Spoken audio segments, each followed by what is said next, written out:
Tonight is a very special performance with a number of people that are not only sharing their talents, but sharing their souls this evening.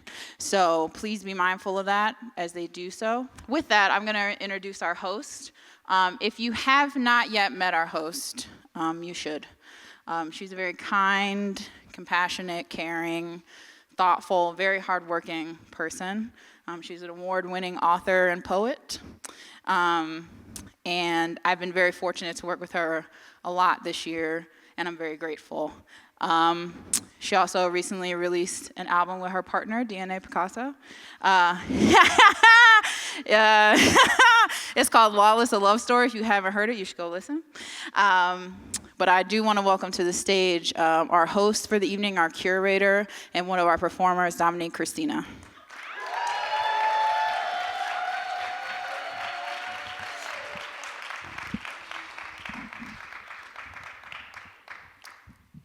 I was going to tell you look beautiful, but I can't see shit.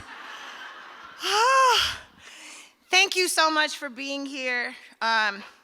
Truly honored. Whatever traffic hurdles you navigated, we thank you. Lord, Jesus, be a traffic signal, be a better way forward. We need new routes, Lord. I'm telling you, we thank you. We thank you for being here. I want to tell you where you are and what this is. The truth is it's still being formed. The truth is I have really, really amazing, talented, intentional, beautiful, meaning it homies. They mean it. They mean what they make. That's a gift. You will find that to be true as these days go on. You will be able to parse out the language that is intending to make you feel small, and language that is inviting you to yourself, inviting you into a knowing that will grow you, will sustain you, will heal you, will bring you the fullness of your possibilities. That's what's magical about poetry. That's what's always been magical about poetry. It has saved my life, and not in the abstract, not in some symbolic way. It has absolutely saved my life. It's still saving my life. I'm really honored you're here. It's a Thursday night. The traffic was bad. And you showed up to hear people's hearts. That says something about you too, so please clap for yourselves.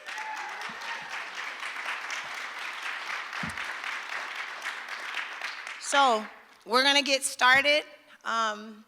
Poets, I'm mostly talking to y'all right now, even though I can't see y'all. I said it in the green room, but I don't know if I didn't get everybody. Poets, I am inviting you to be yourself. On this mic, in this space, I'm inviting you to tell the truth as you see it. I'm inviting you to occupy your body powerfully, meaning it. I'm inviting you to be medicine for this room, but be medicine to yourself first. Feed yourself first. Put on your mask first before helping someone else. Okay, that's the ethos. There's a small ofrenda up here because the night is about acknowledging who we miss, who we've lost and are losing also. If you have something that you want to put on that table, if you are touching this stage, you are free to do so. You will collect it when you leave. This first poet that I'm going to bring up, I haven't heard him read in a long time. But I have been seeing him a lot more recently. And he managed to take off work so that he can be here. And I'm really honored about that. So I want you to welcome a young man named Elijah to the stage. And I want you to know that when I met him, he was a little baby poet, writing little baby poems, meaning it. And we could see it, right, Suzi? Could see it and hear it, right, Theo? We could hear it in him immediately, like, he a little different. you know? He's trying to be special, I think, okay? So please welcome Elijah Lynch to the microphone to start this evening.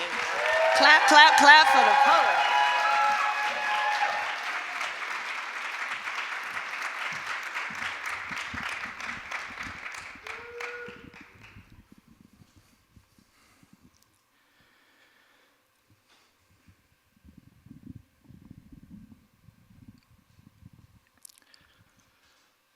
So,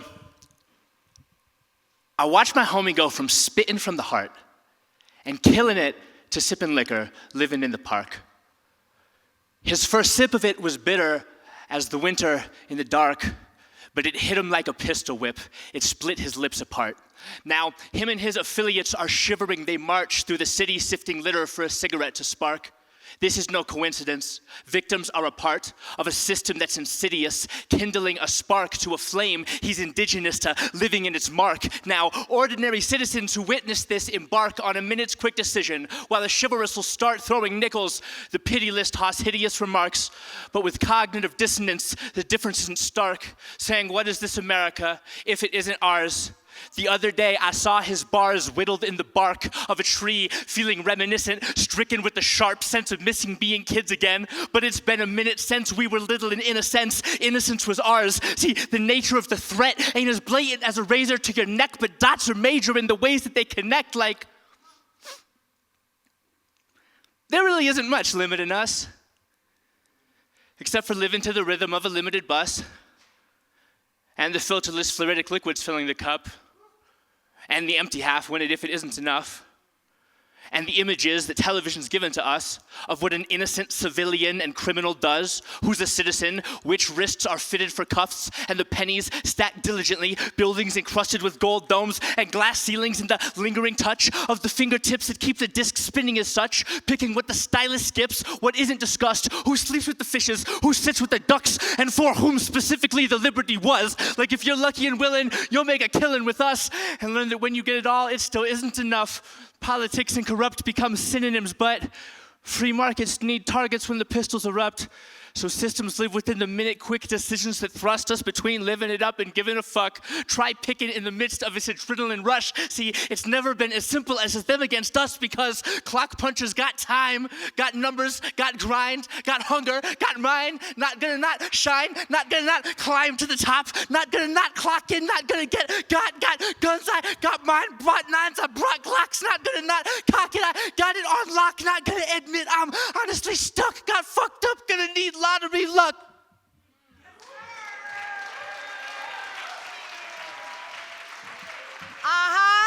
I told you. I told you. Clap for the poet and the poem. I told you. I told you. Folks be so special. It's amazing. Okay. Are you ready for more special? You know what I failed to do? Oh my God. I failed to tell you about the rules and the ethos and all that shit. Because it seemed like y'all maybe kind of know, but so this is a microphone. It amplifies sound. It is difficult for a great many people to be in front of a microphone amplifying sound. Okay, everybody you're gonna see tonight don't have that problem. Okay, 98% of the public does. Okay, so they're special. They like the talented 2% or something like that. Okay, but this is a call and response community. Did y'all know that? Oh, see, you know that, because see, I just asked a question and you responded. But the poems are calling you too. You are free to respond. We are not offended. We like to be interrupted with your emotion. We like it. We like the timing of our lines to change because you are cackling or calling out or snapping your fingers or stomping your feet or having a whole holy moment while we trying to get our shit off. We love that. We love it so much, okay? So feel free, you know what I'm saying, to feed these poets, because I'm gonna tell you right now, if you feed them, guess what they gonna do? They gonna feed you too. Some of y'all get it. Okay. Are we ready? I just feel like y'all don't know how talented people are in this room. And I'm about to bring up Steven Garcia. He's so damn dope, it don't make no sense. But let me tell you something. This is another person that I have not seen in 11 days and umpteen hours. I have not seen this child in so long. He's not a child anymore. He is married and shit.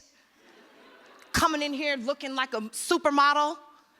It's frustrating. Really is. Like there's nothing left to teach him. It's really disgusting. Now, here's the thing. I just very quickly, because some people came here when we did the Dirty South. Make noise if you were here when we did the Dirty South. A couple people, not about 3 people. Okay. So we did a show and it was Fly, and some of these poets that are coming up here were in that show as well. And one thing about them that's so cool is they are multi-talented and they do a whole bunch of stuff really well. And one thing that's really cool about Black people is we be finding each other in the harmonies and stuff, so we don't have to have rehearsals and shit. So like if I go,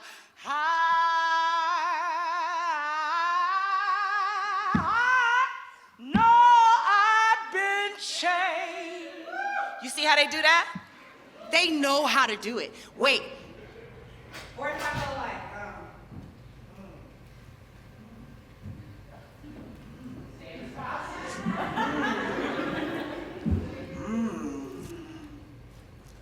what's our new star song? Oh my Lord, Lord. Come on, come. Oh my Lord, Lord, Lord, Lord.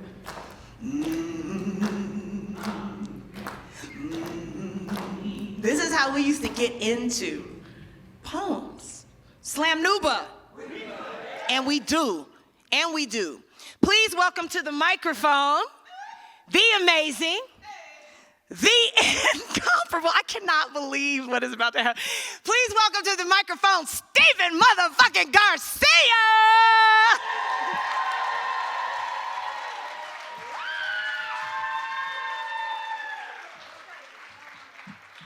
I'm gonna put this on the altar real quick.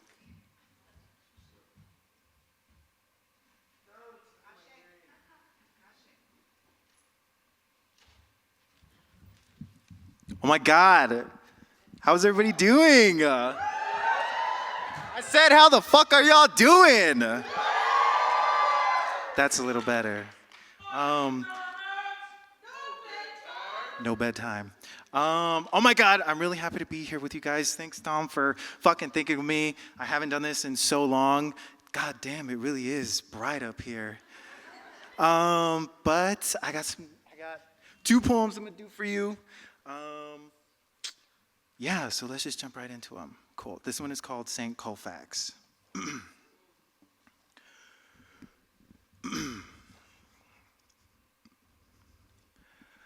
A lamb bathed in oil, baptized in the salty blood of dirty taps and high-pitched gospel. The girls love to pray in laughter and shade. Glitter deacons anoint the children and dab smoke while confessions of weekly sins fall from our tired bones like old skin.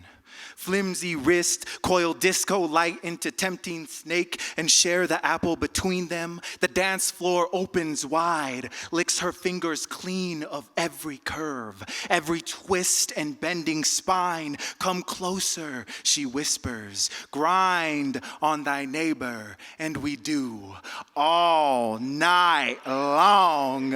And there are no guns. There are no guns in the shape of mirrors here, just the worship of children who refuse to be named, to be numbered. And when the choir is released from the pews of bass beat, we stumble into the holy lands. St. Colfax, mother of my vices, womb of the unholy. I see myself in the faces of zombies, towing themselves to fentanyl tethers, drifting on the windy howls of concrete veins. What spirit speaks, embodied in the raw skin of elbows, dimpling leather cheeks of used up bar tops, stories spilling from the scratched walls of wrinkles in the face of a grandmother named Thunderhawk, hollow eyelids, midnight bunnies, bounce iridescent strings of laughter in the air. A woozy web blankets the night, cradling the tender blush of an evening full of memories. Ready to dream, ready to be remembered. Cool. All right. Y'all want to take three deep breaths with me? Yes, say yes. Yes, okay, ready? 1, 2, 3, breathe in. Breathe out. Breathe in. Breathe out. Last one, breathe in. Breathe out. This poem is about anger.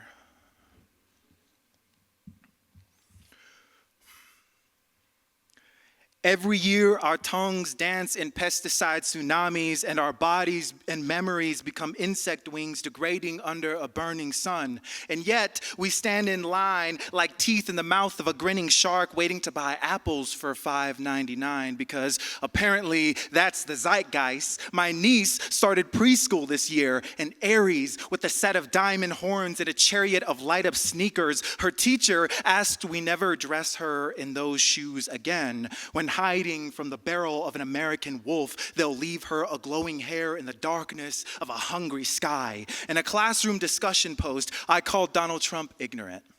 And my professor tells me that insults have no place in the classroom. Like the flower of my small tongue could uproot an oil rig, a weapons factory, a courtroom, so I bend oppression into think piece, criticizing the origins of capitalism, scouring academic articles like constellations for proof of my suffering, marrying my fingers to keyboards in hopes of birthing change, of cultivating possibility from generational curses, but I'm tired of diligence. The scars on my tongue are starting to look like critical analysis, like fangs drained of venom. So this poem is a curse of its own. A spell, a conjuring of blood and earthquake, of winds that rip the White House to shreds, that scalp democracy of its bald head. This poem is black metal into white tombs, the summoning of the Oneida, the Shawnee, the Creek, the Cherokee, the cleansing of Mount Vernon, of Rushmore, grinding the bones of George Washington with Constitution and salt, scattering the dust into the directions of my grandfathers, into fire, into oblivion. This poem is mal de ojo, a plague unleashed from rotting bodies, the dirty bite of starved dogs and runaway flesh, exorcising sickly ghosts, wrapping their pale bodies in tobacco leaves, burning them with church and capital, using the rubble to forge a temple, giving the rest to cottonwood and sagebush. This poem is the confessions of Tituba swallowing Salem like disease, the deviousness of smallpox in Tenochtitlan, black locusts devouring ivory suburbs, the wet tongues of congressmen in prison wire, pickled in oil and rosewater, the baptism of judge and sheriff in El Paso gasoline, sending trial to wilderness, to forest, to river. This poem is the bloody feet of Hopi runners in Pueblo. This poem is unpaid debts, the lives that you have bartered, the names of men as gritty as obsidian, the children of women as dark as death. Their shadows are getting closer, and the bounty on your head swells fat, and the dead are hungry. This country, my country, to think that we would forget, but spirit never dies, never bends to brute force, never bleeds under bullet. Foolish man, you've already taken a bite. You filled the jar with your name and face inscribed. Do you remember the Arawak, the Taino, the Mexica, the hands of Bois came in voodoo ritual and the shroud of shadow and wood before the tired eye of the horizon opens in the name of Popeye and Pontiac, in Dutty Bookman and Sassi Fatima, in white ash and brown rum, in slit throats and copal, in bloody wombs and basil leaves, and severed heads and cigar smoke. When the greedy mouth is sleeping, when the master least expects it, when America turns its back.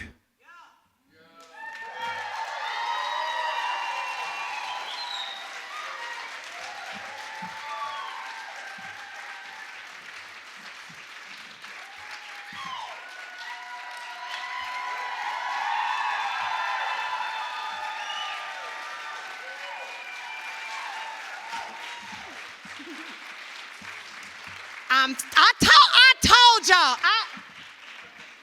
I love being right. It's my favorite shit. Oh my God. Didn't I tell y'all? One more time for Stephen Garcia, the poem and the poet. Oh, I feel so grateful and I feel so blessed to have these folks in my life, because the muggles be tripping. You know? So I keep the magic around me, you know, because the muggles be tripping. Okay. All right. We're going to keep this show going. I am bringing up a sister whose name tells you what you need to know. Okay? If you were expecting someone who is perhaps quarreling with their worth or their right to exist, she don't have that. She don't have that. Her name is Confidence. And you will know her by that name. Please put your hands together and welcome Confidence Omenai to the microphone.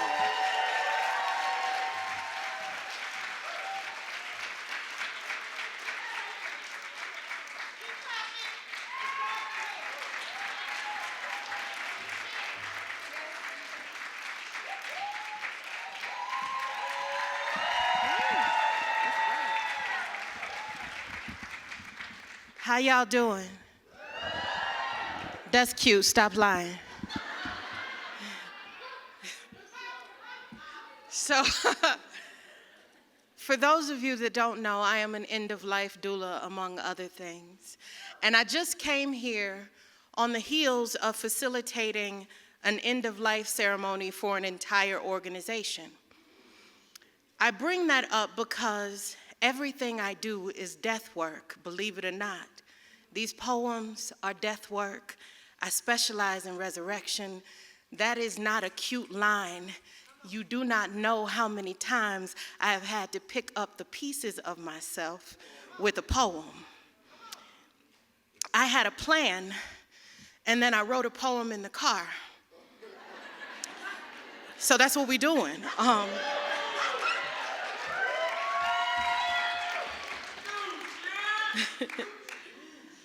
I like to say that death is an entrance and an exit. And every time I get on a mic, it is my responsibility to be medicine and shift the atmosphere and to acknowledge the death work that we're about to do, if you haven't done it already. And so I wrote this piece because I have just risen from the dead again. And I need you to understand that death is an entrance and an exit. It is a funeral and a wedding. And so, in that vein, I got something old and something new. You knew from the beginning, I was not the kind of starshine, wolf moon rebellion that could be lassoed for anyone. Every time we hang up the phone, the fear that they will lynch me one day is tucked into every goodbye. You stopped telling me to stop a long time ago. You know me well enough to understand I will say what needs to be said at any cost. I always have, mama, even when it costs me you. Ain't safe for a black girl in America. Think too highly of herself. Skin folk will aim to stomp you down. I spent my whole life training for that day. Every time she look at me, she see pretty slave that massa got his eye on, too smart for her own good. Mouth gonna get her in trouble. You are always afraid they will come for me. A wild woman is a difficult creature to kill. By her own hand or yours. Every time you bury her, she break through, bloom, pollinate, enlarge her territory, cover the earth. She perennial like that. Against her will, her spirit fight back. I missed me. Ain't seen myself in a mirror since March of 2022. I sat down inside the mouth of madness, waited for the sun to set behind its pursed lips, laid me down to sleep, satisfied with the end of all things. You ever neatly folded all your tomorrows and tucked them into yesterday? I did. Something serene in knowing the circling buzzards don't know you. I play possum. Feast on scavengers, turn snakes into sustenance, transmute a thing. You ever clawed your smile out of rubble and ash for spite's sake? Sometimes you disappoint the witches wishing that you wouldn't. Sometimes you survive. These witches gonna have to see me again. You will. You do.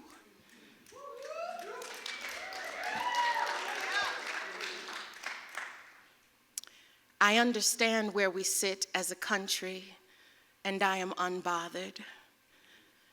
In the name of the matriarchy that came before me, Sarah, Maggie, Callie, Emma, Maxine, and Vicky, this poem is a remix. Every 5 o'clock hour, we are bathed in the blood of innocence. Every network needs its pound of flesh. I've stopped watching the news. Turn off the TV, shield their eyes from the pain. We skim the morning paper. My daughters are old enough to read between the lines. They are armed with dangerous questions. Look at the last president. Will the next one be closer? Better? Will you die? Will I die? Are we safe? I want to tell them that children don't die. Villains do not harm the innocent. You are the innocent. No one dies in cartoons. Our life is a cartoon. White phosphorus and bombs pointed at babies. No bullets. No wounds, no perpetually rocking empty arms, no Congo folding, no Sudan on fire, no Gaza in flames. I want to tell them that death has no sting. We live happily ever after. We live to fight another day. But I can't. So I tell them, we are Phoenix, rise from ashes. Black Panther, kill Massa, leave Mississippi burning. Free Huey, Black Panther proud, lineage of Black Wall Street, Buffalo Soldier, go out fighting. We cut heads. You are because I am, and I am because they were the stuff of legend.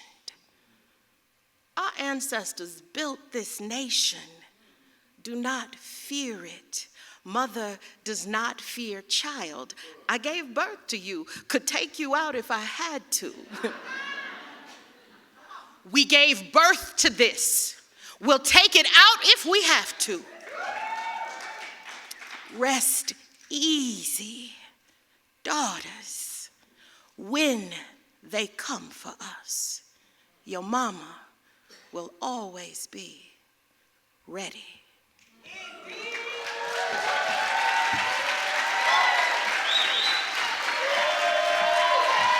Yeah. Clap for the poet and the poem. Confidence, Omenai. It's seismic. I shouldn't have to say it, but I'm going to say it. Declarations are so important. To declare oneself is powerful because two things happen for sure. One is things show up to conspire with you, and things show up to conspire against you when you declare yourself, right? Confidence declared herself. I believe her. You believe her? I believe her. Okay, so see how I took that deep breath? He knows why. Yeah, he knows why. So this next brother,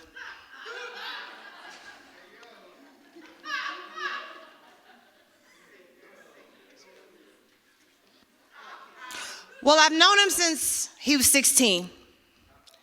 And he went to George Washington High School, and he was a track star, and he thought he was a rapper for a while, and then he turned the corner on that, and he went to FAMU, and he started reading books. And then he still was a rapper, but now he had refined it, you know. And then he was going to Cafe Nuba, where it was hot and black. Yeah. And he was getting up there, you know, talking about suffering beautifully, which was one of the poems that set Theo up for success. Am I lying about that? See, I be remembering shit. I'm pulling your lines out, brother, from 20 fucking years. Theo, I didn't have to remember that. Okay, so, sorry, this is my bro, okay, for real. Like, we are close enough for me to be disrespectful, and y'all gotta just settle in. It's fine. I cannot gas him. I cannot do that for y'all. What I can do is tell you that the brother's prolific. That's not gassing him, that's just Google. He done been on the History Channel and shit. He's pointing at stuff, green screens, and telling you about where you've been and where you should go. You know, smart man, you know. I think he made the Nike swoosh. I think he invented it. I think he did. And he invented Kool-Aid and skateboards and brass knuckles and crip walking. Please put your hands together and welcome to the microphone, Theo Lucifury Wilson.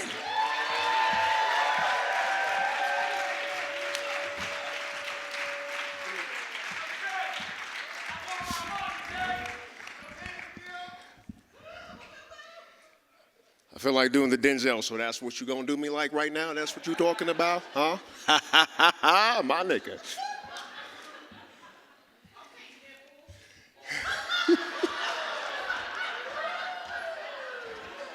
Them nipples press 225 for 10 reps. Don't fuck around. Let's go.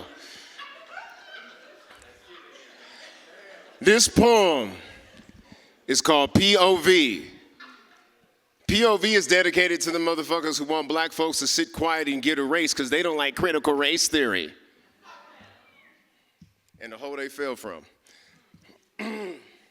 So it goes like this. In a world without justice or mercy, his life was destroyed, his assets stolen, his children taken from home. Now, Liam Neeson is basically every African since 1619. This summer, I don't know who you are. I don't know what you want, but I will find you and kill you, motherfucker. Taken for the boat ride. The world, according to conservative analyst Ben Shapiro. Well, Martin Luther King wanted us all to live together, but Colin Kaepernick clearly doesn't. I mean, sure, the Black Panthers used violence like George Washington did, but at least George Washington wasn't a racist. Look how many white slaves Kamala Harris owns. Chicks are total terrorists. Oh my God, Snowflake, another race poem? That's right, Ben. Because fighting oppression with prayer without giving white folks the 4th of July.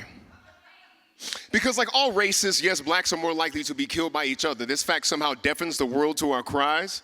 As if after 9/11, the president could have lectured this wounded nation about American on American crime. That we had no right to be pissed at Al-Qaeda because, I mean, what about Al Capone?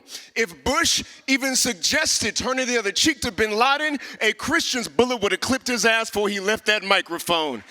Courtesy of Clive and Bundy. Your heroes have always been violent. Kyle Rittenhouse, smoking holes dot every I in your history. Every T is slashed with a sword. If this was a fantasy film, you'd be rooting for black people. Like if instead of the Africans, we were the elves enslaved by the orcs, and then suddenly, 400 years later, they're finally ready to kick some ass. You'd be like, that's a smidge overdue. Should be a continent full of Liam Neesons coming for you. Especially you racist millennials who never joined your dad on a lynch mob, don't know the smell of a burning black body, but keep your nose high enough in the air to get hooked by Fox, by Trump, by the alt-right, who told you that there's no blood on that silver spoon you sucking on in life. And this is the point that you're missing. We're not saying that you personally killed the Indians, just that you fit the description. Psychologically, of going first-person shooter through indigenous environments. That's why POV don't stand for point of view. It stands for privilege of violence. It's why Muslims get blocked. It's why Muslims get blocked from boarding planes sometimes, but when you go to gun shows, nobody stops it. Just say, genocide is wrong except for when I profit. Just say, blacks shouldn't fight back except during boxing. Just say then it was okay for President Harry Truman to view Asian people as a cancer, so gave 2 entire cities radiation therapy. The flash from the nuclear bombs burned so bright, they turned all Japanimation characters white. And you still want to be the trigger man, my friend? Denying history's hate crime so you can reoffend? Ain't gonna fly like Trump in a wingsuit with Stormy Daniels strapped to his chin. We ain't saying we giving up on interracial love, motherfucker. It's look who gets to draw first blood, motherfucker. Cause you prefer us living in a world without justice or mercy. George Floyd died because his skin color was fentanyl. Their lives could be taken for nothing. Breonna Taylor should have picked a better apartment to be poor in. And if you think they're gonna sit back and take it, this summer, you've got another thing coming. Motherfucker.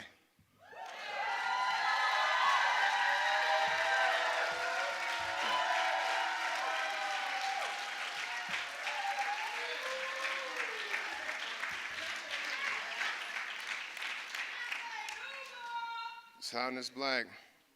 That's the only thing I do. Let me tell you something. My pen was dry until something happened. War hit different when you were daddy. This one different for me, and it shouldn't have been. It's called Ghosts of Gaza.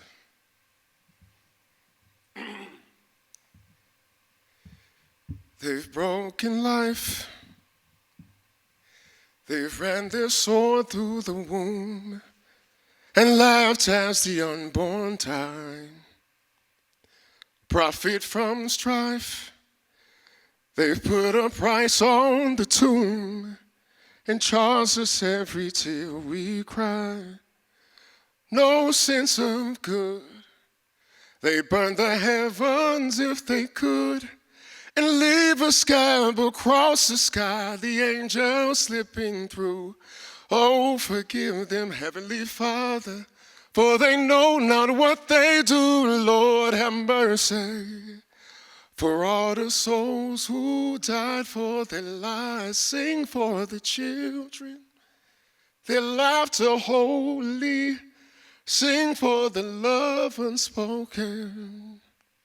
Sing for the healer, their hands anointing, and sing the circle unbroken, the circle unbroken. My beard has been catching my tears lately. For me, Palestine is such a festering wound that when I typed in Gaza, it auto-corrected gash.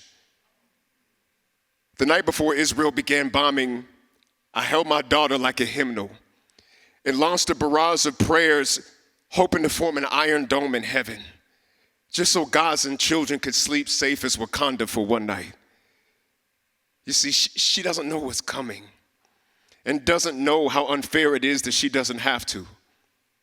Doesn't know that babies her age a world away learn how to sleep through different kinds of noise machines.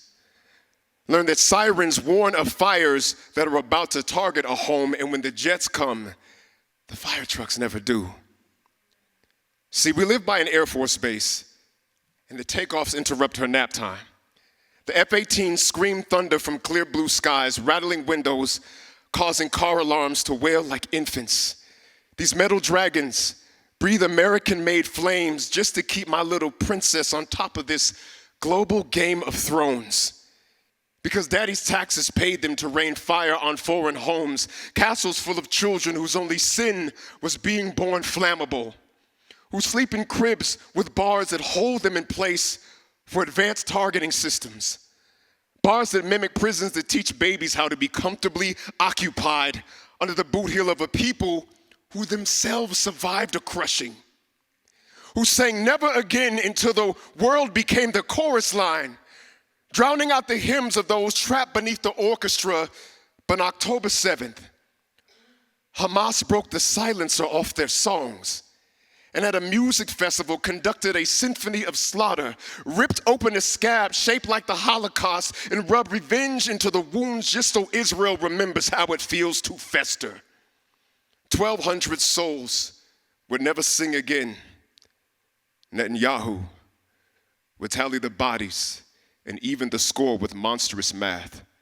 See, he never gets the symmetry right. He knows you can always subtract the equality from the equation if you can get the world to cosign. In their eyes, Gazan bodies are all born with less than signs. It's not a crime against humanity if you have none. It's not a genocide if it's committed by the survivors of one. Did you know that metal dragons can make ovens from burning apartments? Did you know that the Israeli word for never again is drakaris?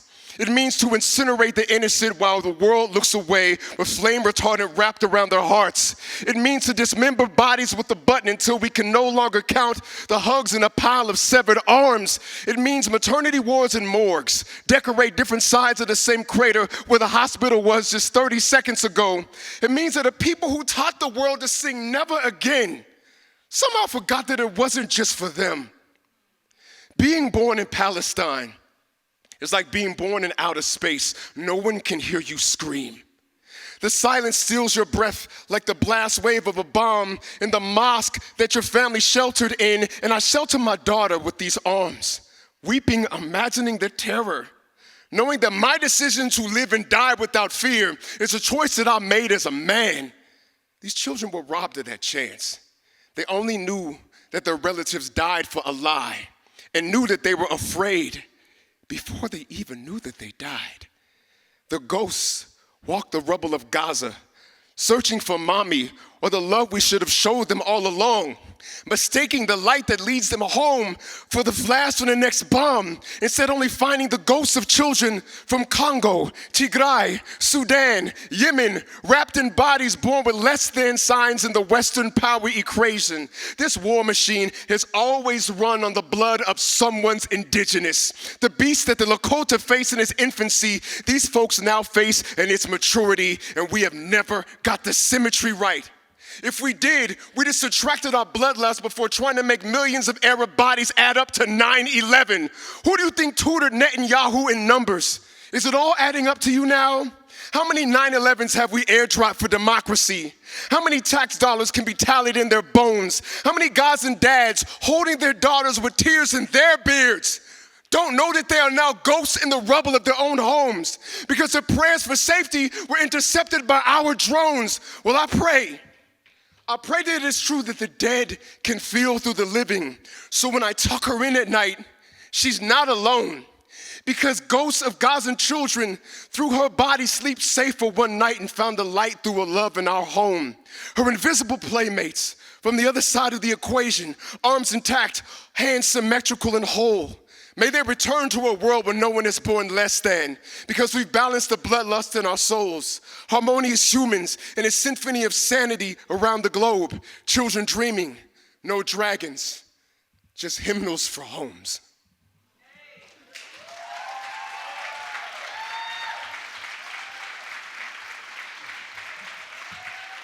Woo! I told you. Once more for the poem and the poet.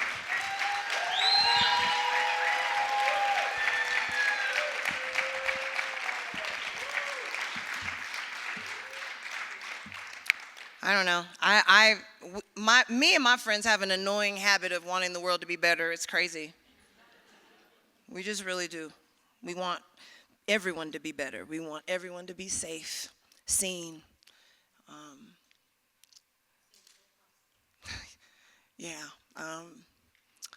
I don't do trigger warnings because I don't know why you need them. At this point, if you ain't triggered, I don't know what the hell is going on with you. You're a psychopath if you're not triggered. You need therapy. If you're not triggered, you need some help because we need therapy and we are deeply triggered, okay? Deeply, deeply triggered. Okay. So, I want to talk to you about Hakeem Furious and tell you that he's not from here. Which is not to say he's not from Denver. I think he is from Denver, but he's not from here. That shit, he's from over there. Up in there, he's from over there. So Hakeem is one of those inexplicable presences. Like, it's hard for me to think about how to describe Hakeem, because when I think of Hakeem, I think of this series that Langston Hughes wrote that my mom used to read all the time when I was a kid. She would read it to me so I could hear how musical the language was. There was a character named Simple, and he would just move through his environment as himself and take note of how the environment had to adjust, because he was just so muchness, you know what I'm saying? But he never turned it down. He was never small. He brought his slick mouth with him everywhere he went, and he meant it everywhere he went. That's what Hakeem makes me think of. He makes me think of this character that Langston Hughes wrote during the Harlem Renaissance called Simple, who was the embodiment of black men speaking their truth. So please put your hands together and welcome up my boy, Hakeem Furious.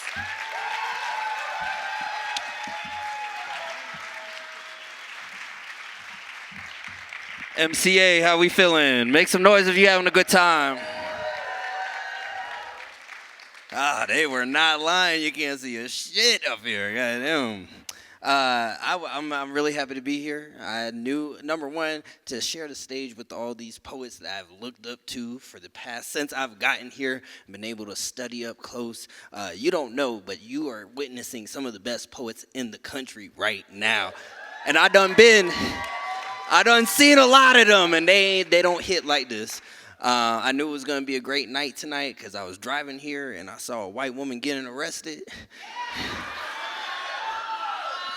And I instantly knew it was going to be a great night. You know, that shit rarer than a shooting star, rarer than a four-leaf clover. It's going to be a good time. I had spent the past week or so trying to figure out, what am I going to read? What do I want to say? And I've been getting a lot of themes and feelings and memories around being a parent and parenthood and reparenting and dealing with myself as a parent and my parents and my person's parents and parents all across the room and board. So I want to read some parent poems. This first one I had a COVID baby. I wrote it during COVID when she was first born. Silly me, I knew nothing. I had no business writing poems. And so now, reading it 2 or 3 years later, I realized, man, it was never for anyone but me. All right? So this is called Baby Daddy Commandments.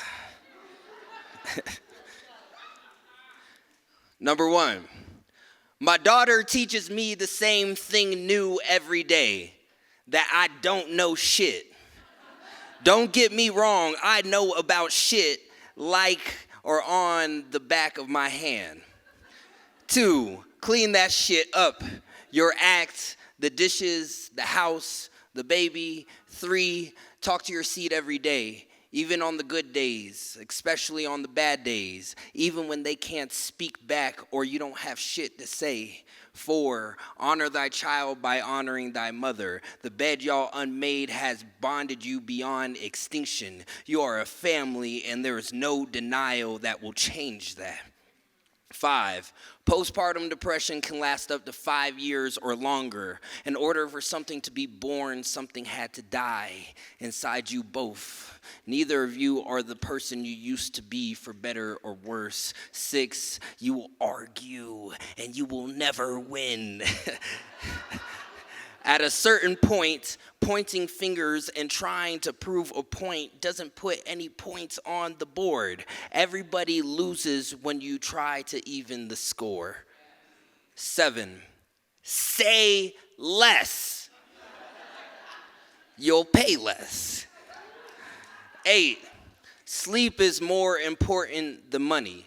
Presence is more important than money. Respect is more important than money. Being able to say when you are wrong is more important than money. To be a papa means to pop up. To pop it up means to work with the circumstances given. 9, do you know what you do best? Don't lose your passion. Let your child see what you do before you die. They don't need to see you dreamless and bitter.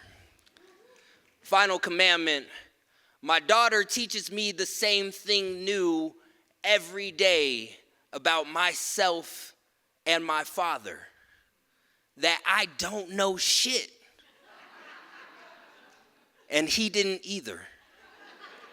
All right, that's that first one, y'all.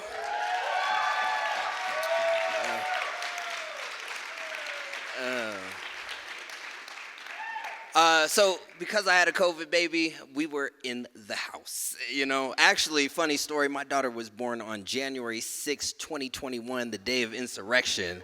And let me tell you, that was a wild day. Her mother was having contractions, and I was looking at the phone like, damn, these crackers are crazy, you know. I said, oh, what did I do bringing you into this world?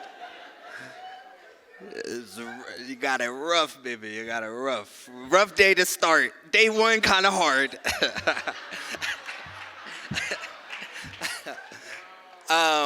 But because we were in the house, we couldn't do much. So I was just like, you know what we're going to do? We're going to watch Sesame Street from the beginning. All right?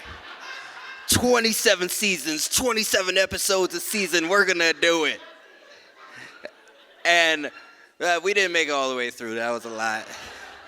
All right, they introduced characters I didn't want to see, but there was a particular episode, and I watched it with her, and I was just bawling, and I was just like, why am I crying at Sesame Street like this?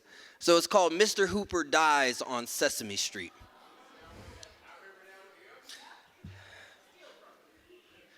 Big Bird draws pictures of all his adult friends on Sesame Street, and he asks where Mr. Hooper is.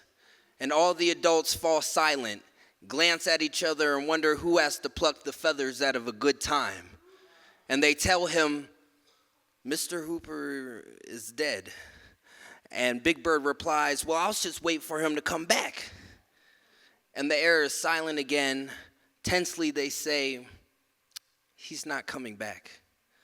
And Big Bird is confused, and my daughter gnaws at the end of a bottle of lotion, laughing, and the heaviest question of why makes everything feel small. And all they can say is, that's not how it works. And I wait for them to answer with something more eloquent, and they answer again, just because. And someone is gonna have to tell my daughter, I'm dead, and I'm never coming back. Just because. That's how it works, even on Sesame Street. Thank you.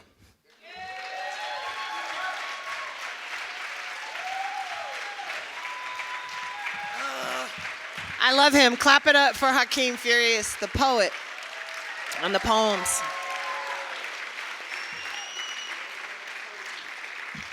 I feel so grateful. Okay. I've cried about 7 times today. I told the people in the green room, I'm just emotional. Okay, so, is everyone okay? Okay. Or some version of, yeah, working through it. Okay, so we've come to a really important, point in our little soiree here. I need to introduce one of 2 features. I need to tell you that I've known Suzi Q a long time. I need to tell you that before I knew if I could identify as this thing, she was identifying as this thing, helping other folks know that they could identify as this thing, help me identify as this thing. I want to tell you a quick story because this is who she is. In 2013 in Minnesota, there was a competition. Those of us who slam Women of the World was happening in Minnesota that year. A whole lot of women, a whole lot of emotion. And I remember being on stage, final stage, because I was obviously on final stage, let's be for real. So I was on final stage, and Suzi Q was like an organizer, I think, that year. What I know is I made up my mind to read a poem I knew I would never read again. I've never read it again. In fact, I don't even know where that shit is. I probably burned it or something, I don't know. But I made up my mind that I was gonna do it. And I knew it was gonna be long, because they always are. And I knew I was gonna go over time, and I realized I just didn't care. I just needed to get that poem out, and whatever needed to happen, needed to happen. So I read it. And I don't really remember much about the room or even myself. I left my body to read that poem about my stepfather. And when I was walking off the stage, I couldn't see. Like, if you've ever, the poets know, but if you've ever just really, it's that Nietzsche shit, right? You stare into the abyss and then it stares back at you. And I was in it and I couldn't see. And I was walking off stage and she grabbed me and held me up. Now, her memory is probably that that's all she did. You know? It's like the physical act of holding me up. But I think about the fact that Suzi Q held the weight of what happened to me.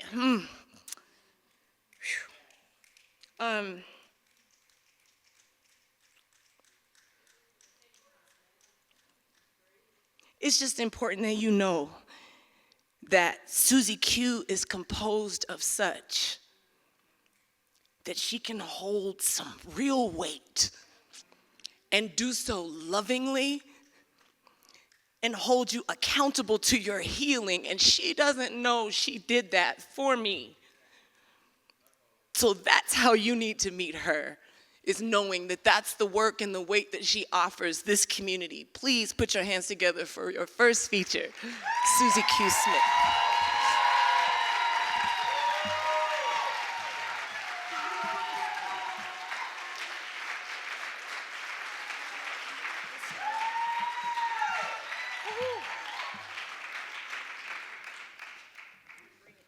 What Dominique didn't tell you is that she and I were in conflict at that time. And I thought she was gonna swing on me, but I had to hold her anyway. I was like, here we go. I'm gonna get, ha. Facts.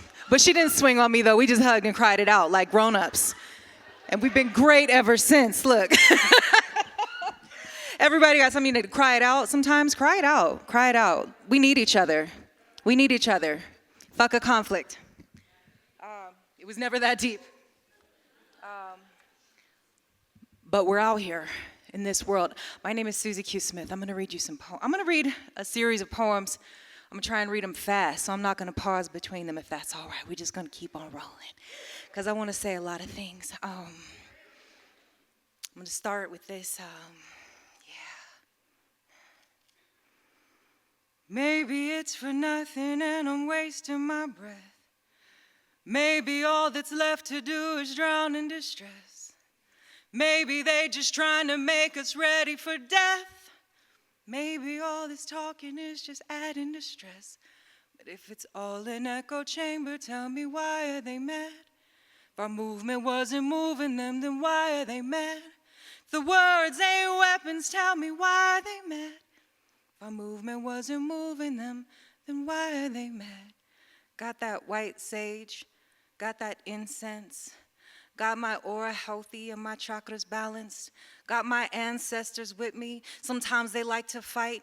So if you coming for me, we gon' hit you with that white light. Evil eye high, so I ain't bothered by no envy. I'm keeping mirrors up, may you receive the things you send me. You look confused, let me help you see it clearer. If you seeking enemies, please look inside your mirror. If I see them hands reaching, I'ma wrap up all my hairs. Can't have you in my scalp, but yo, I'll keep you in my prayers.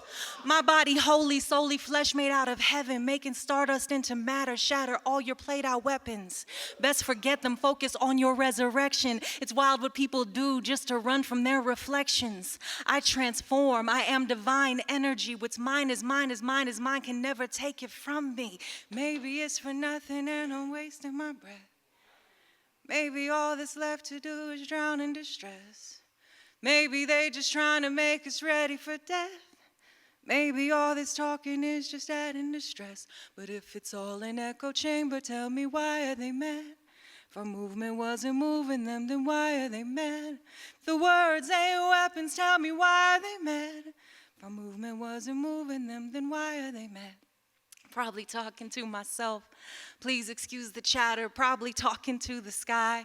Planning for hereafter. Probably talking to myself. What I got left to prove. All hail the power of words. Love how they fit in a groove. But what you doing with them prayers if they don't change how you move? Shouting scripture in my face, but still don't change how you move. Change name, face, and dress, but still don't change how you move. Out here quoting bell hooks and still don't change how you move. I'm talking praxis, baby. Don't need a hero, only God can save me. I pray my prayers alive, we all change daily. I show a bare face, been myself real lately. Sometimes I wonder if these words even matter. I'm asking questions with my eyes on the ladder, like maybe it's for nothing and I'm wasting my breath. Maybe all that's left to do is drown in distress. Maybe they just trying to make us ready for death. Maybe all this talking is just adding to stress. But if it's all an echo chamber, tell me why are they mad? If our movement wasn't moving them, then why are they mad? For words ain't weapons, tell me why are they mad? If our movement wasn't moving them, then why are they mad? I'll tell you how it went so you remember, in case it happens again. They hid the sun. We had been called out our names so long we forgot who we were. Answered to numbers, to slurs hurled at our backs, our faces. But a crack broke in the earth one day, glowing gold, yellow, spilling warm honey onto our feet and filling us with its glow. We held the light in our bodies, our fingertips buzzing with the juice of it. Even the tips of our hair began to dance electric. The light held us all and stretched up over our heads and into the sky, climbing until we could see it again.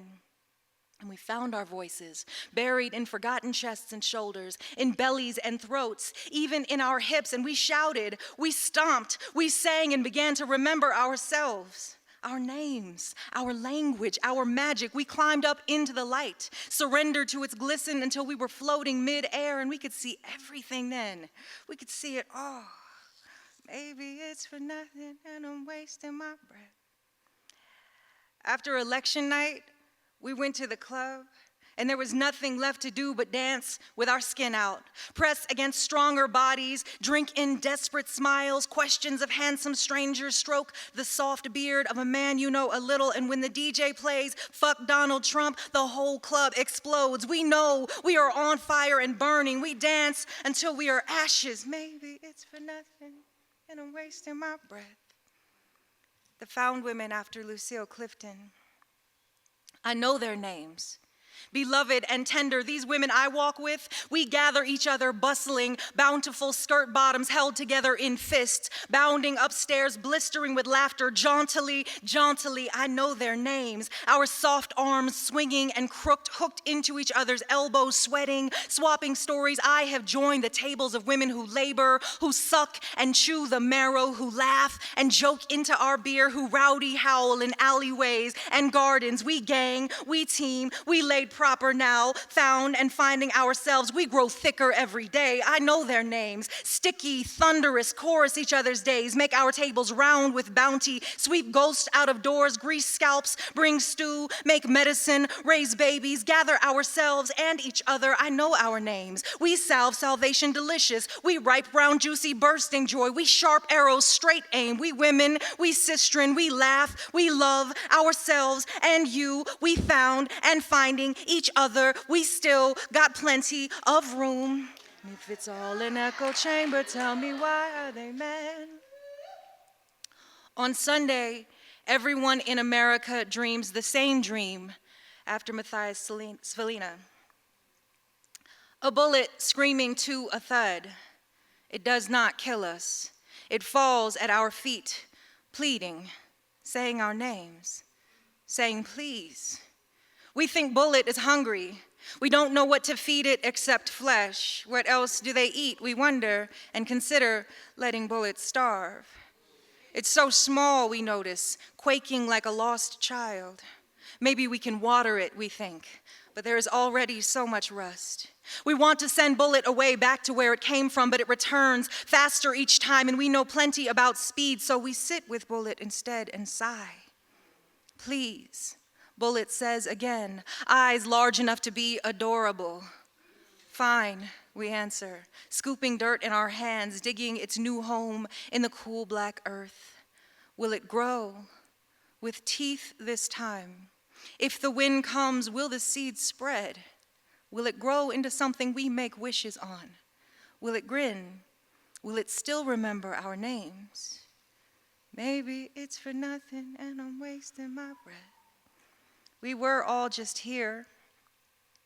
This is for the ones who heeded the birds as they warbled and swayed long as the sun hung.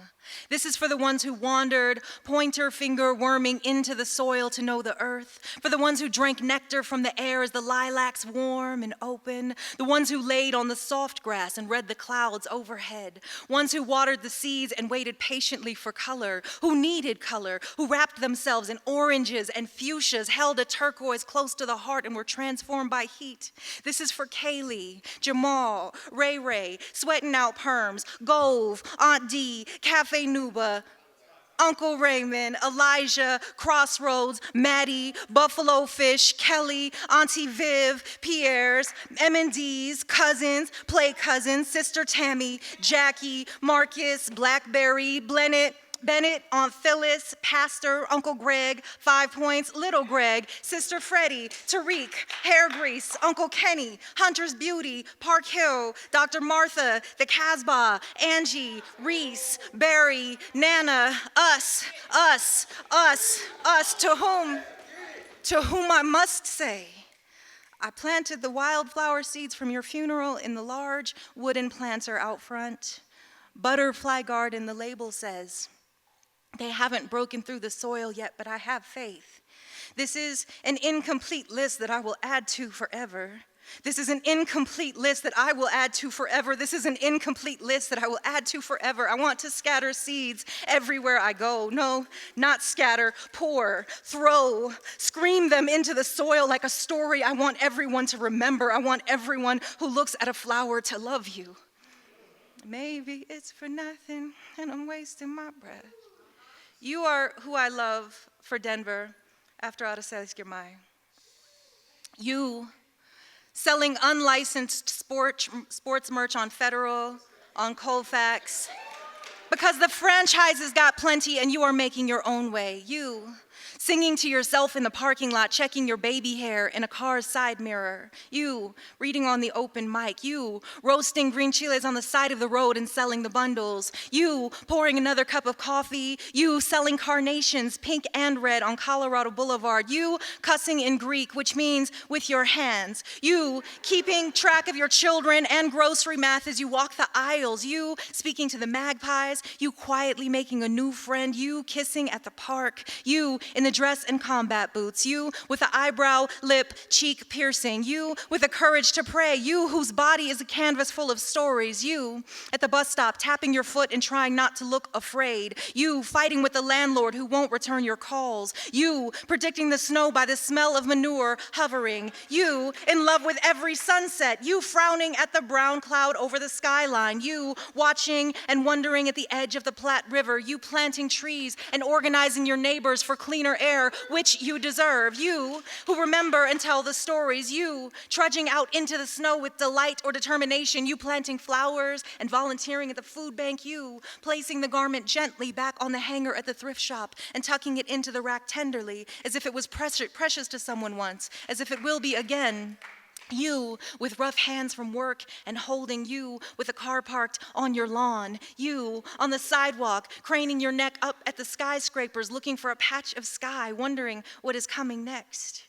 And if it's all an echo chamber, tell me, why are they mad? I remember the names of people I have loved here.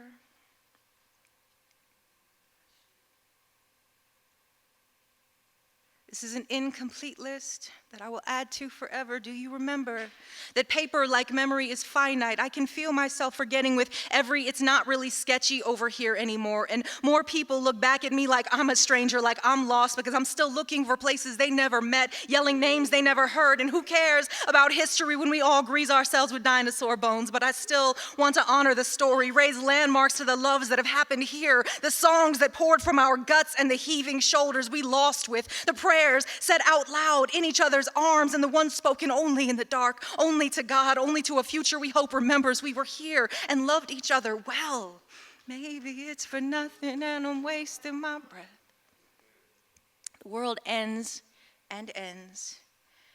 Me and my cousin laughing about the perfect shade thrown by old ladies.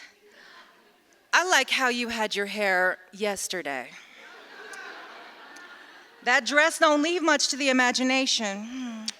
Did you mean to go that short? You know it's a better color for you. Her friend interjects, says shade from old men hits harder. My cousin says, we wouldn't know. We don't have any old men in our family. My cousin is in town for a funeral, again. We have learned to mourn. We have learned to laugh and cry in a single sentence. My cousin's father died days before her birthday. She wants me to hear her freestyle. She left rehab to come to the funeral. She is afraid to rap for me because I'm a serious poet, she says. I tell her I can pull up instrumentals on my phone. I step outside with her while she smokes her cigarette and raps. She's leaving a voicemail for someone I don't know, someone she says owes her money. Her freestyle is mostly about the debt she is trying to collect. Her language is sharp. She reminds him that she knows where his mama stays. She blushes when two old white ladies walk past looking shocked.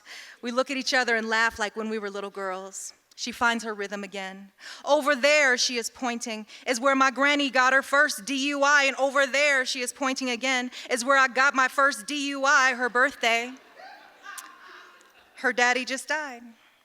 Her birthday. The bar has cut her off. Her birthday. She loves everyone. She wipes her face and says, we're not doing this today. I say, go ahead and cry, cousin. She asks me to take her to get weed so she can be happy again. My cousin is a language I understand. I say no. She snatches drinks from the table and they are half gone before we can stop her. She laughs. She thinks she's slick. She is slippery as age and sobriety. We got good calluses for grip. We hold each other in prayer, in hope, in resignation, in memory. I hug my cousin, say she is still magnificent and I still see her. I hug her son, her nephew, say she wasn't always like this.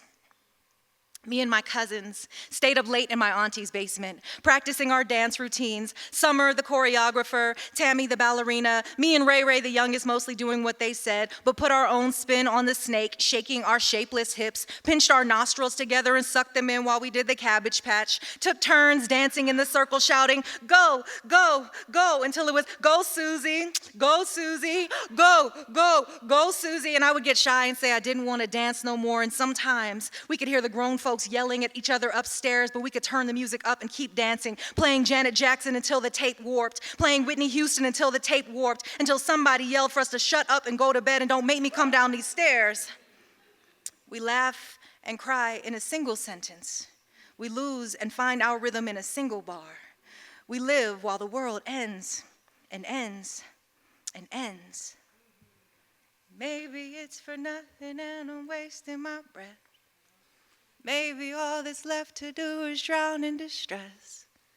Maybe they just trying to make us ready for death. Maybe all this talking is just adding to stress. But if it's all an echo chamber, tell me why are they mad? The movement wasn't moving them, then why are they mad? If the words ain't weapons, tell me why are they mad? If our movement wasn't moving them, then why are they mad?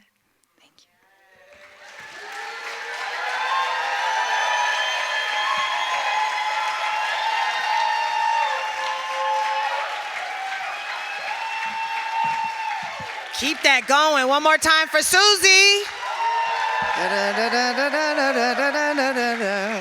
Act like y'all not gonna have that in your head for 48 to 72 business hours. Act like that. It's locked on me. Who else has that? 48 hours at least. It's gonna be there for 48 hours. That's how that works. She knows what she's doing. She knows what she's doing, okay? All of us under the spell. Did you feel it? Okay? Trust me, you're gonna be driving home. Trust me. You're gonna be, I'm telling you. Facts. Okay, that was a blessing and a gift. Y'all so lucky. Clap one more time. Act like you know.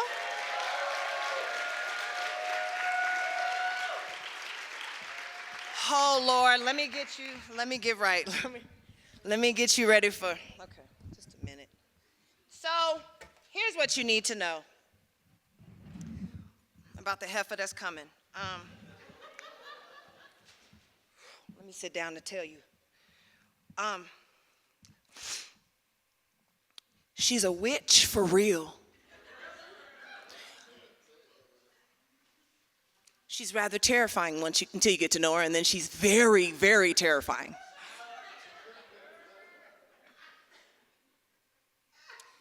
She's the most loving, most ferocious, most shameless. Do what you want with that one. Do what you want with that one. She don't have no shame that I've seen. She threatened to fart on my neighbor's eyelid.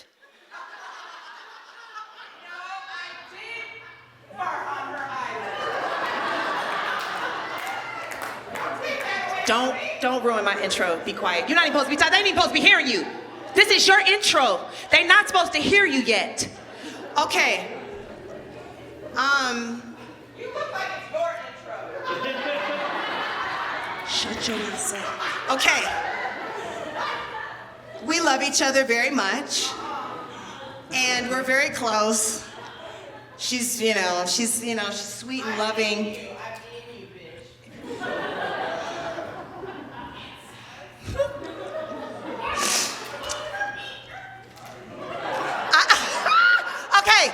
I want you to know you are in for a treat. That treat might alarm you. You know, it's like the Halloween candy with the razor blades in it. If you was in the 80s, you know about that shit. She's like that. Like, don't assume shit. You might get something sweet, but you also, something else might happen.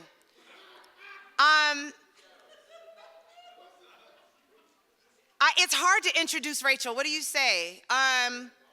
All right, this is the last thing I'll say. Also, story-wise, shut up. No, I can't tell none of no. But when I first realized she is who she says she is, Rachel is herself in every room.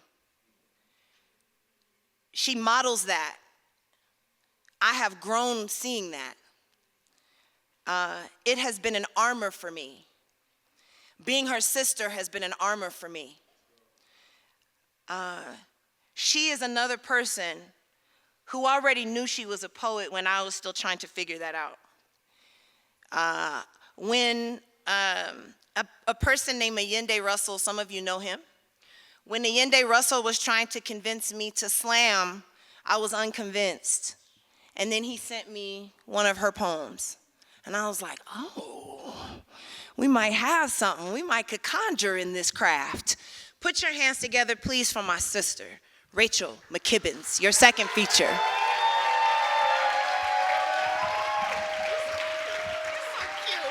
All the way from Rochester, by way of Santa Ana or something. Oh my goodness, you could see my thighs. They're out here.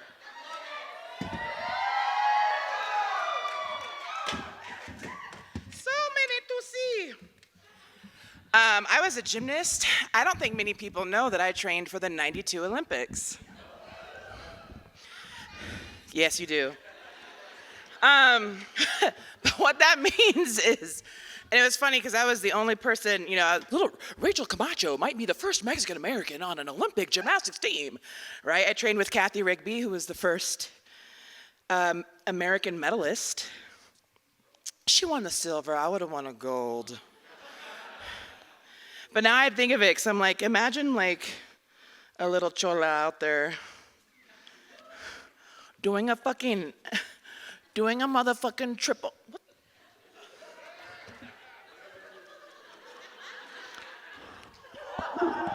Just kidding. Get out of my face. fuck you think I have 5 kids? Shut up. Wait, watch. Damn it. My shit's too tight. I could hold my book under my apron, if you know what I mean. This is called Apron Gang. Where you at, Apron Gang? Gang. This is called I give a soft intro because it's the only thing soft. The Sandbox. For Lisa or Lori. I say that because there were these 2 blonde twins and I didn't know the difference, but I made out with both of them. And my fingers smell the same. This is a poem about Sunday school. Shut up. We held each other in silence, mouth against mouth. Blood and thunder scorching the grass. Behind the shed, I played the husband, brutish breadwinner, choking her flesh in my troubled hands, pulling her head back to lick from neck to ear in frenzied thrill. The kind of love I learned from movies.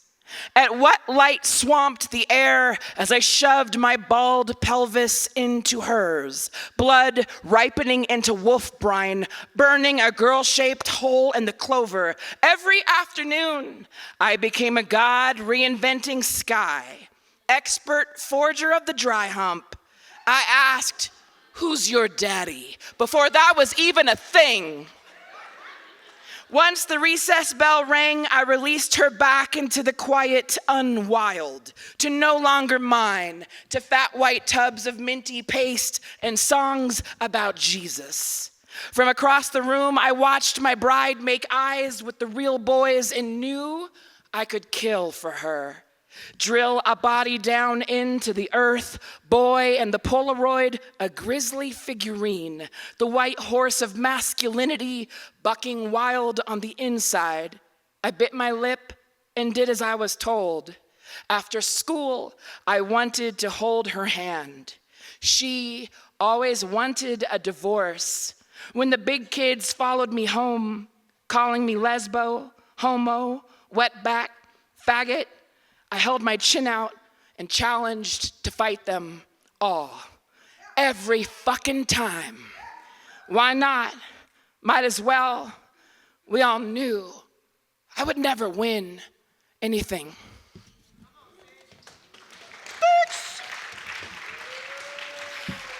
Wake up! We got work to do. Are you a brick? Are you gonna be the brick? We all gotta be the brick. You know, resistance is the prettiest word in the fucking world. This was written 8 years ago, and it is still present tense, and I'm mad. I'm mad. Shiv. November 14th, 2016. In the coffee shop, the man in the MAGA hat smiles at me, so I take this as an invitation. I'm sorry, pardon me, I have to ask, do you think that Trump's ideologies keep every person in this country safe? And he does not hesitate. Ma'am, I can't get wrapped up in identity politics. All I can worry about is how I'm gonna feed my girls. At my 40th birthday party, an acquaintance asks why we have so much Mexican art in the house. My family's from Mexico, I say. Guanajuato. No, he laughs, you're not Mexican. I mean, it's Chicano. There's, no, he continues reassuringly. And if you are, you're only like maybe 17%. And the winter air stiffens between us, an old familiar pain. There was a time when I would have thanked him. my early years, when I wanted only to pass, to rid myself of my last name, Camacho, the dead giveaway in all its muddy lineage, crawl out from the burying shame that held me down every time my father picked me up from school in our shitty car, his bushy mustache and brown face magnified by the sun. A local white girl posts a photo of her new tattoo, a Mayan god etched eternal on her flesh. When I point out the disrespect, maybe slightly inappropriate, she assures me, she speaks Spanish fluently and spent 3 years in South America. And for the next 6 hours, I argue with all her white friends, and they demand I quit being so divisive, judgmental, close-minded. We have a racist running for president, and you're complaining about a stupid tattoo? Asks the white boy who spray paints murals all over the city with impunity. Oh, to be permitted the luxury of only worrying about one thing at a time. Oh, to be white in America and to wake up knowing every God is your God. When you never see yourself, you search for yourself all the time. You know the blonde in the sombrero isn't you. The bro dude in skull makeup isn't either. Not the ponchos and glued-on mustaches. Not the lowrider Chevy in the Disney movie or the hoochie coochie sex pot on the Emmy Award-winning television show. Maybe you're only this, the scorched bird pulled from the chimney covered in soot, and not the actual bird, its velvet sack of jigsawed bones, but the feeling of recognition, the ash of knowing. A white comedian tells this joke. I used to date Hispanics, but now I prefer consensual. The audience laughs, and you do too, until the punchline hardens, translates into a stone in your throat, and you swallow it like you always do. You don't change the channel, but also you cannot remember a single joke she tells for the next 40 minutes. A few months later, the comedian's career blows up. She's so real, so edgy, such a hardcore feminist. And when someone writes an essay on her old stand-up routines, noting her punching down when it comes to race, her response is, it's a joke and it's funny, and I know that because people laugh at it. Amy, I have a question. If two Mexicans are in a car, who's driving? A police officer. How do you starve a Mexican? Put food stamps in their work boots. What's the difference between a Mexican and an elevator? One can raise a child. What do you call a Mexican baptism? Bean dip. How do you stop a Mexican from robbing your house? Put a help wanted sign in the window. What do you call a Mexican driving a BMW? Grand theft auto. What do you call a Mexican without a lawnmower? Unemployed. What do you call a building full of Mexicans? Jail. How do you keep Mexicans from stealing? Put everything of value on the top shelf. What do you call a bunch of Mexicans running downhill? A mudslide. Why don't Mexicans play hide and seek? No one will look for them. What does a Mexican get for Christmas? Your TV. What do you call the Arizona man shot to death by his white neighbors screaming, "Go back to Mexico"? Juan Valletta. November 29th. For weeks, I've avoided eye contact with strangers. My face is a closed curtain. My mouth, the most decorated knife. I pray for groceries, grab the receipt. I let my half-hearted thank yous trail like smoke. I no longer want to see who refuses to see me because anyone is everyone. December 1st, I keep waking up. There isn't anything white enough to stop me. Pantomime the living until the body remembers I am a wicked bitch. Blood whirl, patron saint of the grab back, the worst kind of bruja still and still and still, still. Here, I etch my own face into the wicked flesh of my thighs, pledge my allegiance to the skull of the moon. I am my own devastating god.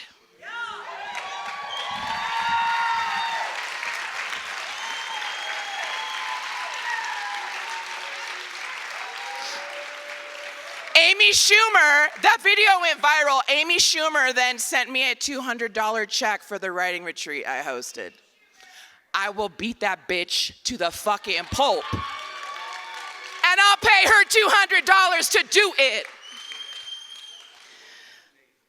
Grant me one long and deathless year. Fists committed to a fascist's eye. Grant me good dental, rough sex, and a blushing bitch to forgive. Grant me sisters eager to make a feast of my enemies, a house full of gentle ghosts, and my father soft-mounted above the mantle. Grant me a moonlit field and legs finally for running again, better knees, and a tender butch fixing to get her ass bit.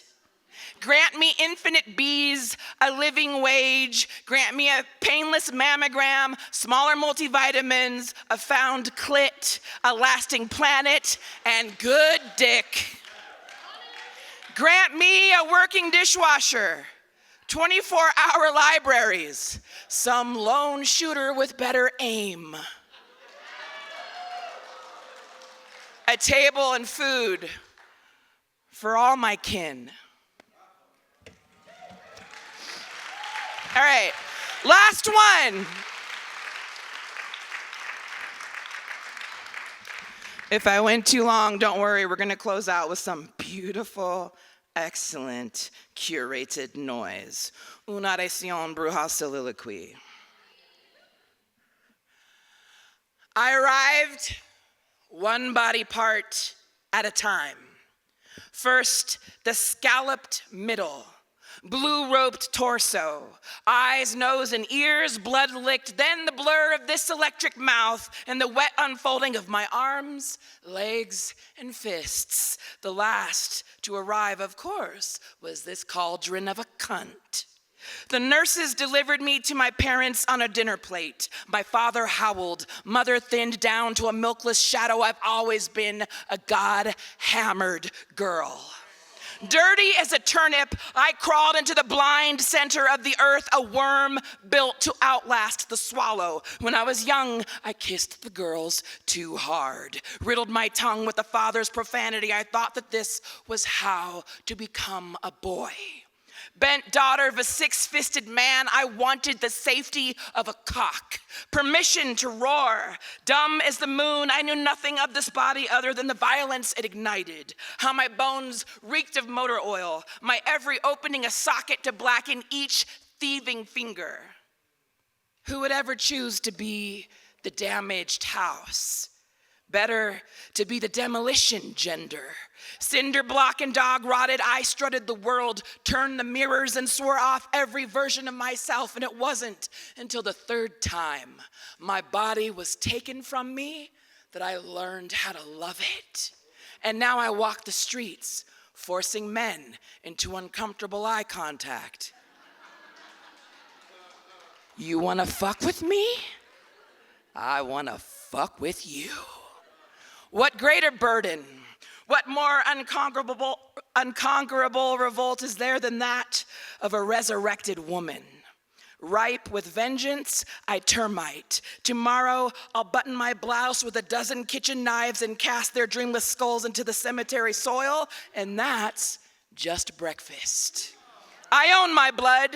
What you borrowed, I will come back for. Scratch your name into a coffin nail and bind it in hair and wax, an ungentle ceremony for your ungentle hands. Oh, captive, my captive, I have coined your suffering song, have driven you back into your hellish light. Let the drilling of the worms be your only sermon, the wasting of your flesh, a salvaged psalm. Listen, anything holy is not reversible. There isn't a man alive who could undo me.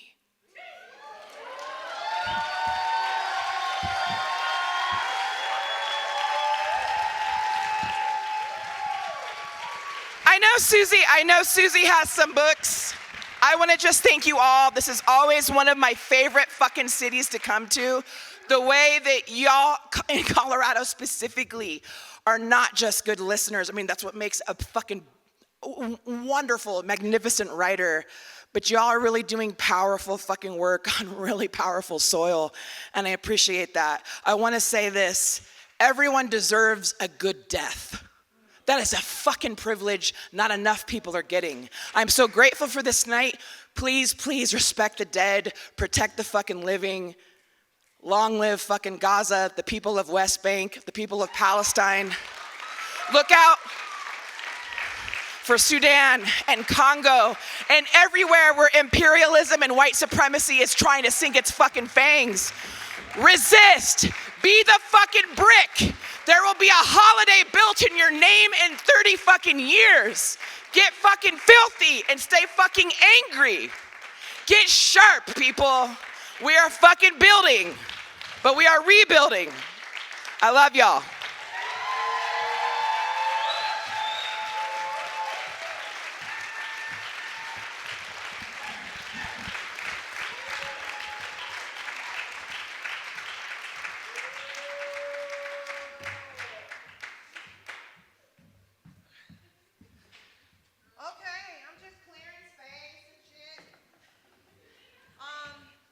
Clap it up one more time for my sister, please.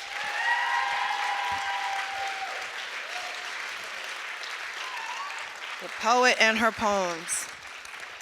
Jose, y'all need to be making y'all way up here.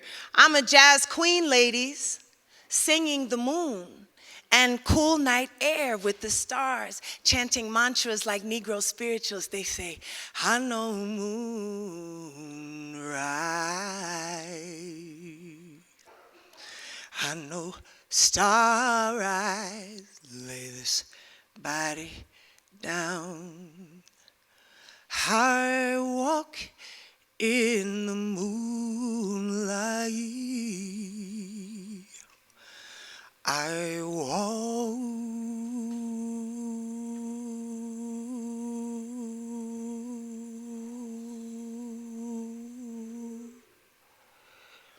in the starlight to lay this body down. And so much of me wants to lay it all down. You know, croon about the scars I don't need to relive anymore. Like Billy, who told heartache to sit down, I convinced heartache to move in. But we didn't speak every day. Most of the time my door was closed with a sign tacked up that read, no problems, no more. But if we spoke, I was in the kitchen, biting into a soft, wet peach while the jazz station was playing me back into existence. So although heartache was in my kitchen, Miles was in and Coltrane was in my heart. And they told me to sing myself sane. And I, the obedient daughter, found Nina Simone on the roof of my mouth. And she would say, bird flying high, you know how I feel. Sun in the sky, you know how I feel. Breeze drifting on by, you know how I feel. It's a new dawn and a new day. It's a new life for me, yeah. A new dawn, a new day. It's a new life for me.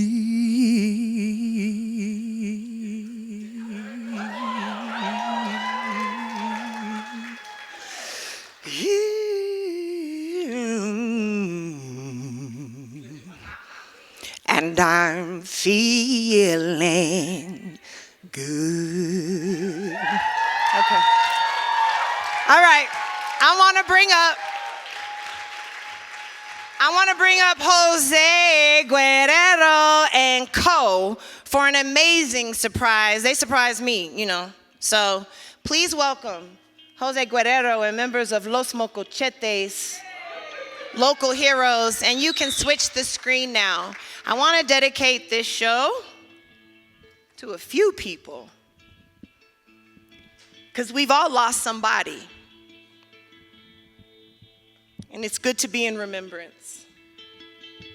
I want to honor who Suzi lost. I want to honor who Rachel lost. Grief is one of our oldest ancestors. You might as well commune. Welcome, Jozer.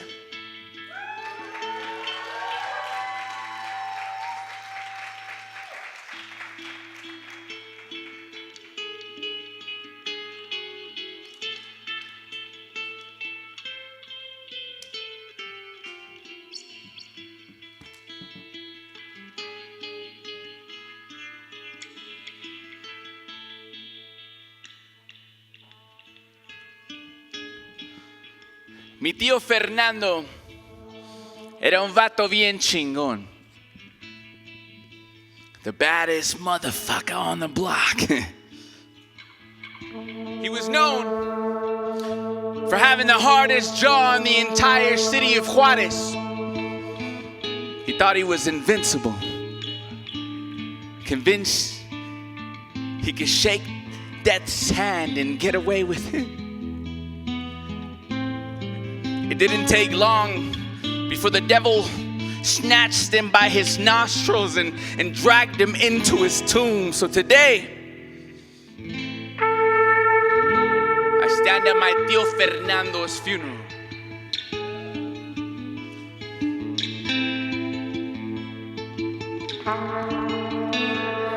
Shit, but it wasn't the drugs or the Mexican army that put the final details to his death. Nah, he was only 29 years old. Still had the face of a child and the smile of a young boy in Juarez who still believed in God. My mother told me that I looked just like him. Said that she had a dream about me dying in the desert, so she cried. It reminded me of the time that my uncle said, "We're both meant to die young, mijo." He said it was a family tradition. You see, his mom died at 28, and his father died at 40. So Fernando tried to paint himself a different story. But in Juarez, art classes aren't offered to the poor children. So they climb up to the cerros and graffiti the insides of nostrils instead. He started painting at the age of 12, brushing over his memories and turning them into art pieces. He was trying to sniff himself a new childhood. One where his father wasn't transparent and his mother was colored gold. One where the aerosols could be drank from Talyanim, and you can drink Talyanim from the water fountain. So he huffed like he had just been crying, wishing he could get so high that he would float it into the heavens and crawl into his mother's arms for the night.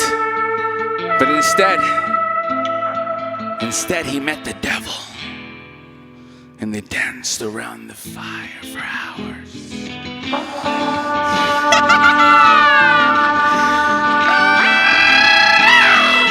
See, my uncle knew all the devil's secrets, handed me a rag soaked in gold paint and told me I could know them also. You know, I once referred to Juarez as the devil's toilet because this lady told me that the people were just stained tissue that didn't make it inside the trash, and now I understand why the devil chose this place. See, mi tía Mela said Fernando never really came down from the hills. And my father refused to believe her.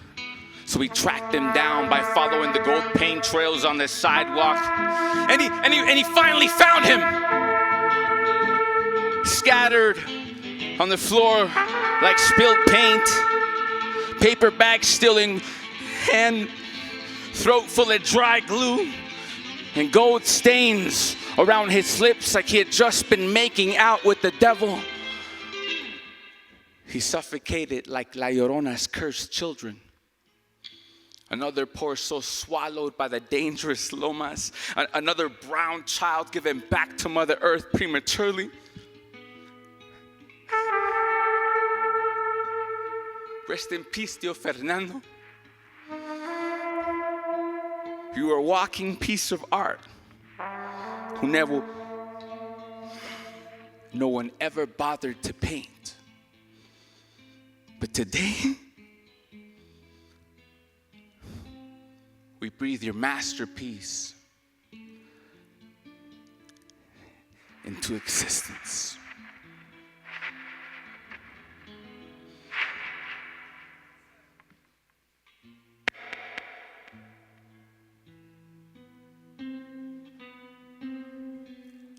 Can we give it up for the musicians, my people?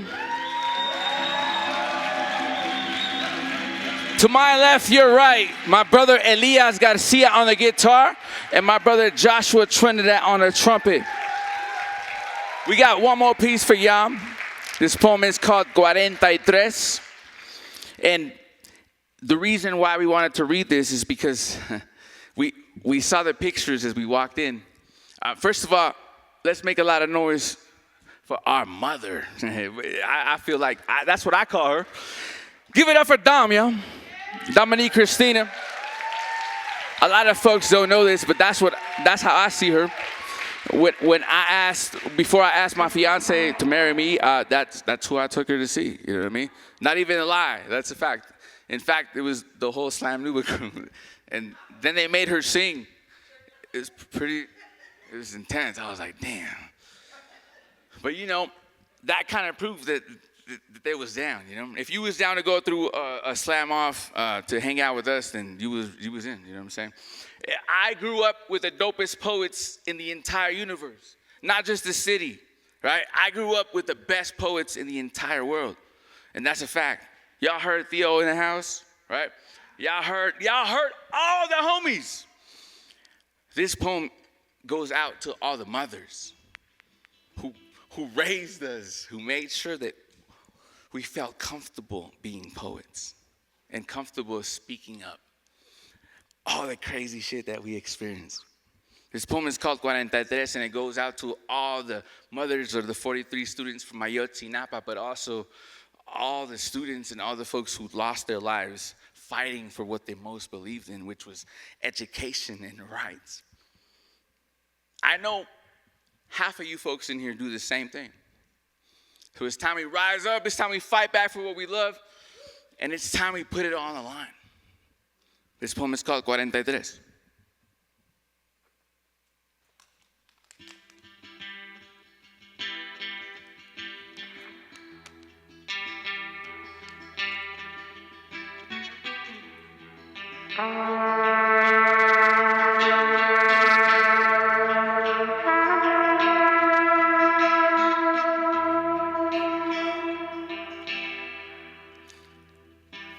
Have you seen this picture?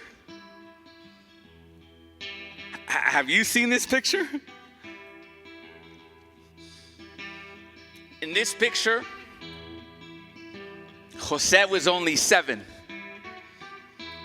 He was the same age as his son. At this age, he was loud. He could sing any tune on the radio, and as you could see, he refused to wear clothes. I love this picture. He's so innocent and full of life, so comfortable in his own skin. You know, my mother says the most beautiful things. She loves to read through the memoirs that she's captured in our family photo albums. Each image, an elaborate story she will share with my son. On this day, we're just hanging out in the living room, watching the news. Primer impacto. She says, ay, mijo. Those news anchors, they're just a bunch of chismosos like the women in Juarez. I smile. But you can't hold this smile for long when you watch the news in Spanish. It's all blood and civil war, all neo-colonialism and drug trafficking. And on this day, they're filming live from Jozer Guerrero, Mexico. A city known best for its beautiful flags and its missing children, all 43 of them. It has been 1 year since the mysterious disappearance of 43 students from my Ayotzinapa. Nah! Fix that. It's been 1 year since the student kidnapping of 43 student activists from my Ayotzinapa. Yeah, still being fought out there. Still fighting for the rights. Still alive. Still. On today's episode, we'll be speaking live with two mothers from the disappeared. Both women, tired, soft-spoken. We've grown weary from praying this rosary. Our fingers, paper gut bleeding from holding too tight to the last photos. Yeah, we are shaking, not from fear, but from anger. And we want those boys back alive because that's how you took them. So let me ask you people, have you seen the boys in this picture? Have you seen the boys in these pictures? And at that moment, I can't help but notice the similarities between my mother and those women. See, they all know the meaning of sacrifice so well. So I ask a question. No trigger warning, I just shoot. Mama, which photo would you choose if that was me?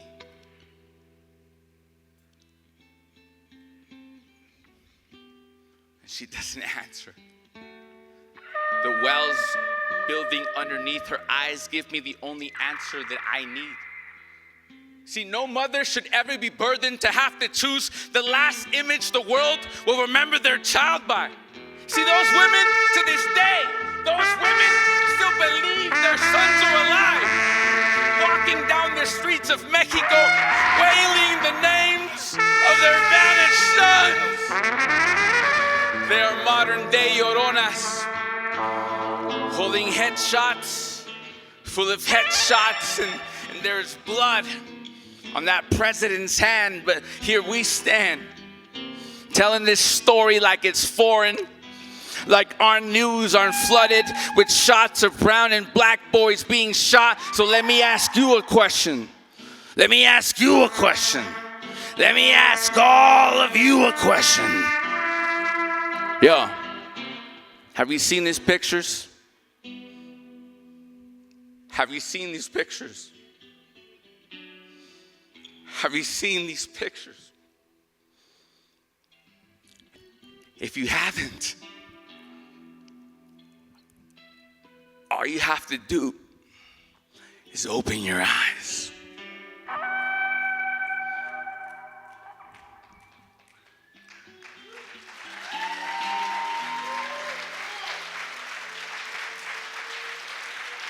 One more time for the musicians, and one more time for the queen.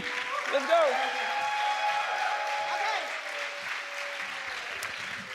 Thank you for coming. It's been an amazing night. I'm really honored to have heard everything that I heard. Please clap one more time for every single person that you heard touch this stage. We thank you so much. The show is over. You made it. You listened well. You loved hard. And you are free to go. Shake somebody's hand. Make sure you meet at least one new person. Please be in the celebration of art and radical honesty. It's hard for a lot of us to mean this work. It's not always supported in rooms. It's supported in this one. So we're deeply appreciative. Thank you so much. We'll do this again. Thank you.